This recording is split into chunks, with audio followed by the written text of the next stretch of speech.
Hi అండి, welcome to the Telugu kitchen. ఈరోజు మన కిచెన్లో మామిడికాయ పచ్చిపులుసు చేసి చూపించబోతున్నాను. మామిడికాయ పచ్చిపులుసు సూపర్ టేస్ట్గా ఉంటుందండి. ఈ మామిడికాయ పచ్చిపులుసు తయారు చేసే విధానాన్ని చూపిస్తాను, చూడండి. పుల్లగా ఉన్న ఒక మామిడికాయని తీసుకొని దాన్ని నీట్గా కడేసుకొని ఈ విధంగా ఒక ఐరన్ స్టిక్ని దానికి గుచ్చుకుంటున్నాను. స్టవ్ని వెలిగించుకొని మామిడికాయని నేను ఈ విధంగా కాల్చుకుంటున్నాను. మామిడికాయని ఇలా కాల్చుకోవచ్చు, లేదంటే ఆవిరిలో కూడా ఉడికించుకోవచ్చు, ఇంకా వాటర్లో వేసి కూడా డైరెక్ట్గా ఉడికించుకోవచ్చు. మామిడికాయ కాల్చుకోవడం వల్ల మామిడికాయ పచ్చిపులుసు అనేది చాలా టేస్ట్గా ఉంటుందండి. అందుకని నేను కాల్చి చేస్తున్నాను. ఈ విధంగా బాగా బ్లాక్ కలర్ వచ్చేంత వరకు కాల్చుకున్నాను. ఇలా 3 పచ్చిమిరపకాయలను తీసుకొని ఈ విధంగా కాల్చుకుంటున్నాను. ఇలా కాల్చిన పచ్చిమిరపకాయలని ఏ పచ్చిపులుసుకైనా వేసుకుంటే ఆ స్మెల్ అనేది సూపర్గా వస్తుంది. ఈ పులుసు కోసం మసాలాని తయారు చేస్తున్నా. స్టవ్ని వెలిగించుకొని ఒక కళాయి పెట్టుకున్నా.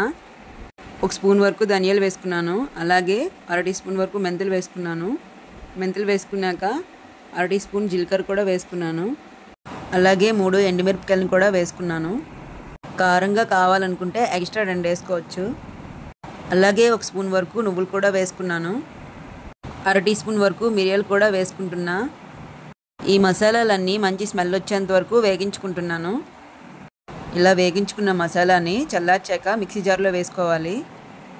ఈ మసాలాని ఈ విధంగా మిక్స్ చేసుకుంటున్నాను. మిక్స్ చేసుకున్న మసాలాని చూడండి ఈ విధంగా వచ్చింది. దీన్ని ఇప్పుడు సైడ్ పెట్టుకోవాలి. ఇలా కాల్చుకున్న మామిడికాయ మీద పొట్టంతా ఈ విధంగా చేతితో కానీ చాకుతో కానీ ఇలా తీసుకోవాలి. మనం మామిడికాయని బాగా కాల్చుకోవడం వలన ఈ విధంగా చూడండి పొట్టంతా చాలా ఈజీగా వచ్చేస్తుంది. మామిడికాయని ఈ విధంగా కాల్చుకోవడం వల్ల మనం చేసుకున్న పచ్చిపులుసుకి మంచి స్మోకీ స్మెల్ కూడా వస్తుంది. ఇలా తొక్కంతా నీట్గా తీసేసాక ఈ మామిడికాయని ఇప్పుడు చిన్న చిన్న ముక్కలుగా కట్ చేసుకుంటున్నాను. ఈ మామిడికాయని ఇలా కట్ చేసి అయినా తీసుకోవచ్చు, లేదంటే మెత్తగా పిసికేసుకుని అయినా తీసుకోవచ్చు. ఇలా కట్ చేసుకున్న ముక్కలన్నింటినీ మిక్సీ జార్లో వేసుకుంటున్నాను. ఇలా తీసుకున్న ముక్కల్ని ఒకసారి కొంచెం కచ్చపచ్చగా మిక్స్ చేసుకున్నాక మనం కాల్చి పెట్టుకున్న పచ్చిమిరపకాయలని కూడా ఇందులో వేసుకొని మరొకసారి బాగా మిక్స్ చేసుకోవాలి. ఇలా మిక్స్ చేసుకున్నాను. ఇప్పుడు ఒక బౌల్ని తీసుకొని అందులో మనం ముందుగుండా మిక్స్ చేసుకున్న మసాలాని వేసుకున్నాను.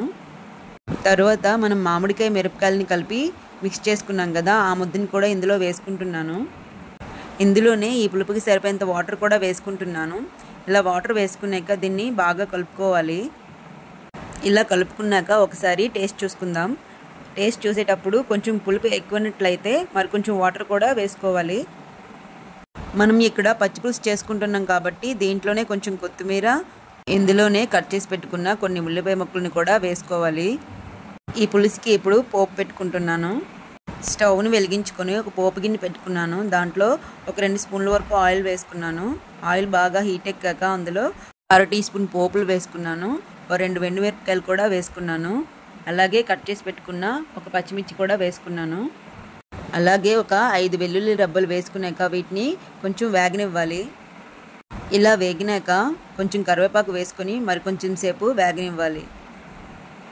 ఈ పోపు అనేది బాగా వేగినాక మనం కలిపేసుకున్న పచ్చిపులుసులో వేసుకొని కలుపుకోవాలి. మామిడికాయ పచ్చిపులుసు రెడీ అండి.